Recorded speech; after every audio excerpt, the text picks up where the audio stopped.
নমস্কাৰ বন্ধুসকল, মোৰ অন্য এটা ভিডিঅ'লৈ আপোনালোকক স্বাগতম জনাইছোঁ। আজি দেখাব বিচাৰি কণী দম বনাম। এয়া চাওক, কণী ফ্ৰাই কৰি লৈছোঁ। কণী ফ্ৰাই কৰি মোৰ হৈ গ'ল। এয়া কাঢ়ি ল'ম।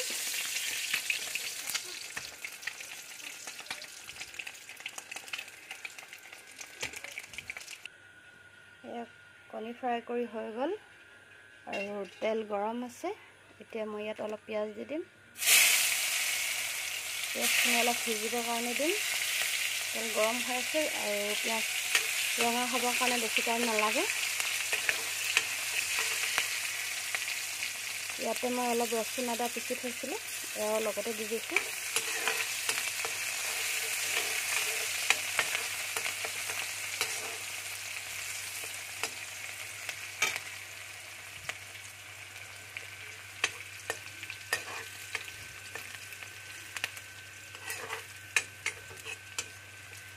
পিঁয়াজ ৰঙা পৰিব লৈছে।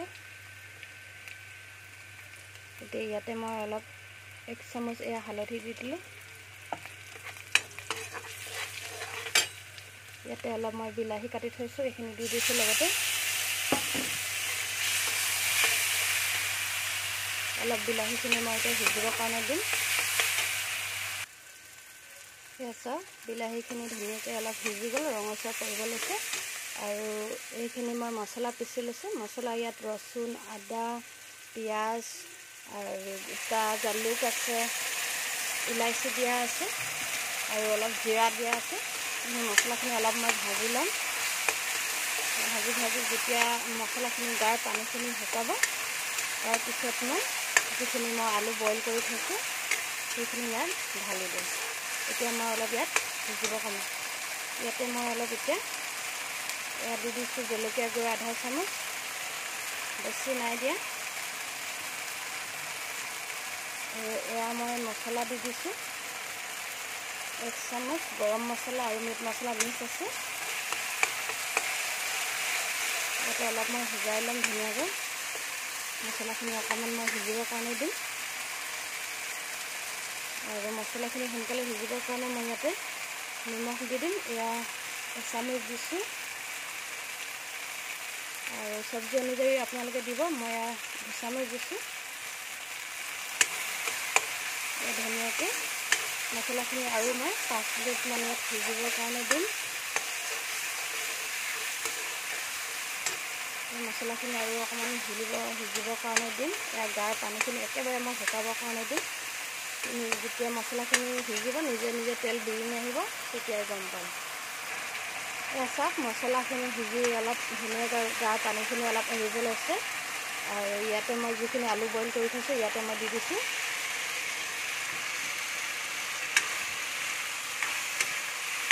অকণমান মছলাখিনি আৰু আলুখিনি সিজিবৰ কাৰণে দিম।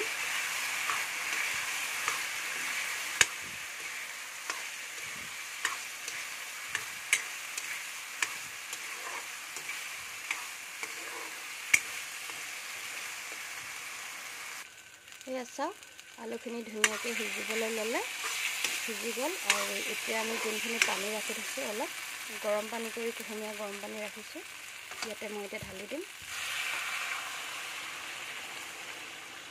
কাৰণ অলপ আলুখিনি সিজিব লাগিব, ভালকৈ উতলিব লাগিব। সেইটো কাৰণে মই অলপ পানী দিলোঁ, 2 গিলাচমান জোখৰ দিছোঁ। এতিয়া মই উতলিবৰ কাৰণে দিম। আৰু যিহেতু এইখিনি মই কণী ফ্ৰাই কৰি থৈছিলোঁ, কণীখিনিও মই ইয়াতে দি দিছোঁ। আৰু এতিয়া মই এইখিনি অলপ দেৰি সিজিবৰ কাৰণে দিম। সিজি যেতিয়া নিজে পানীখিনি কমিব, তেতিয়া মই বন্ধ কৰি দিম আৰু আপোনালোকক দেখাই আছোঁ। এয়া চাওক, মোৰ বনাই এতিয়া হ'বলৈ হ'ল। এইখিনি ধুনীয়াকৈ জোলখিনি শুকাই গ'ল। আৰু এতিয়া মই গামলা এটাত উলিয়াই পিনে আপোনালোকক দেখাই আছোঁ কণী আৰু আলু দম কেনেকৈ বনালোঁ। এয়া চাওক, মোৰ কণী আলু দম বনাই ৰেডি হ'ল। এয়া মই গামলাত উলিয়াই ল'লোঁ। এয়াই আছিল। আৰু যদি ভিডিঅ'টো ভাল লাগে, লাইক কৰিব, কমেণ্ট কৰিব আৰু শ্বেয়াৰ কৰি দিব। আৰু নতুন যদি কোনোবাই চাই আছে, চেনেলটো ছাবস্ক্ৰাইব কৰি দিব।